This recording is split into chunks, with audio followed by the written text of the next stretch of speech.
What makes a good villain? Is it being terrifying or the perfect counterpoint to the story's main protagonist? Maybe it's just being a character that the audience can root against. Well, I think that there's a subcategory of villain that makes for the most interesting forms of conflict, one that you can understand and sometimes even empathize with. And part of what makes it so interesting is in many ways it runs contrary to the stereotypical villain we've grown to understand. And recently we saw a masterclass in capability when it comes to creating this archetype of villain. My name is Pei, and today we're talking about how Jujutsu Kaisen built a beautiful villain. In lots of stories, it's very common for villains to serve the purpose of being a character you don't empathize with, one you can root against and we can cheer for as an audience when they inevitably lose. Often, villains are essentially just unlikable punching bags, characters that do terrible things over and over again that we can't help but despise. But my favorite type of villain exists in a very different way. Much like a protagonist, the character is made to appeal to our empathy, often being likable and relatable, until it comes to extreme ideology that while we understand, we inherently disagree with. And when the writers do a good job setting up these villains, they're incredibly compelling. This definitely isn't the only way to make a compelling villain, but when it's done well, it leads to my favorite stories. So that leads us to the point of this video.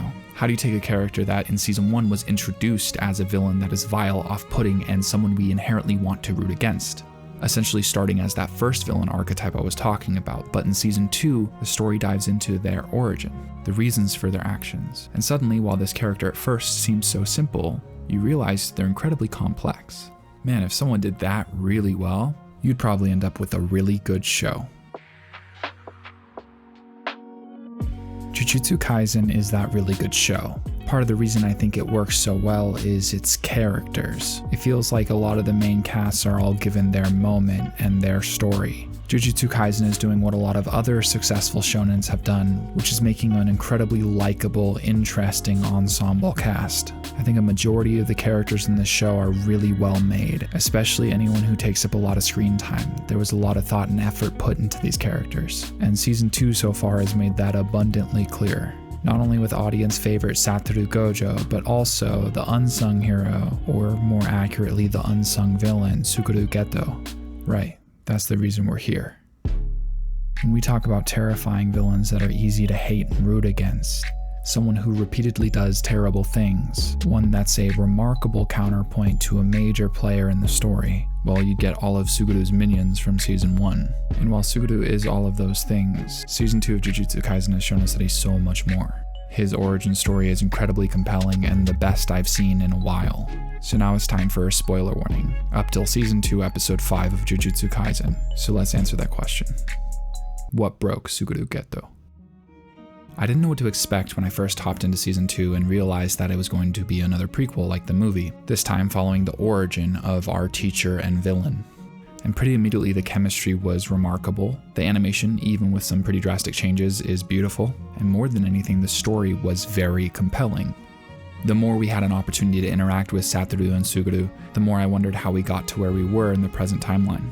I've already made a video about how great of an antagonist Toji was. I talked about how he was a great counterpoint to Satoru Gojo, but little did I know that his actions started the domino effect towards creating another villain, one broken by consistent suffering, a corrupt and frustrating social system, and his best friend slowly drifting ahead, leaving him behind, unable to keep up.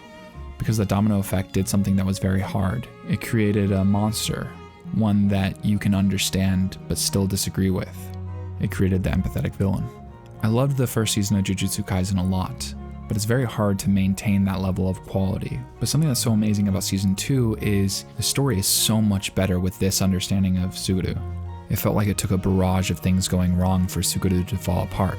First, this remarkable scene as we and Suguru both watch in horror as Riko Amanai dies in front of us, before eventually Toji Fushiguro, someone with zero curse energy, overpowers Suguru, leaving him damaged and hurt. Satoru, after losing the first fight, eventually overcomes Toji, but that exacerbates the issue of Suguru feeling like he's behind. Then we have that terrible scene. Satoru, carrying Riko's dead body, stands next to Suguru as they hear a chorus of claps and cheers from the followers around them, celebrating the murder of their friend. There's this remarkable quote that we get from Suguru, that being a Jujutsu sorcerer is like running a marathon, but even if you get a chance to get to the end, there's nothing waiting for you but a pile of your comrades' corpses. Being a Jujutsu sorcerer is dangerous unless you're the strongest. but there's a loneliness that comes with being the only people safe in a dangerous field. This shapes both Satoru Gojo and Suguru Geto's ideologies going forward. Ironically enough, I think they have very similar goals. They're both revolutionaries discontent with the way the system works, but the means in which they go about changing the world is very different. The longer the duo drift apart, the more Suguru is isolated and frustrated. Inherently, for Suguru to fight and grow stronger, he has to subject himself to a terrible experience. After losing an underclassman and finding out that Riko's death had little to no impact in the grand scheme of things, he's struggling, looking for an answer in what seems to be an endlessly painful world. Then he has a conversation, and he realizes that if he could get rid of curses, Jujutsu sorcerers wouldn't be obligated to sacrifice themselves and their lives to protect those around them. And unsure of where to go next, he finds himself in a village, with 2 young girls being blamed for something they had no hand in, simply because they were Jujutsu sorcerers. Everything before this has consistently pushed Suguru closer and closer to the edge. What's the point of protecting people he doesn't know when those he cares about he loses?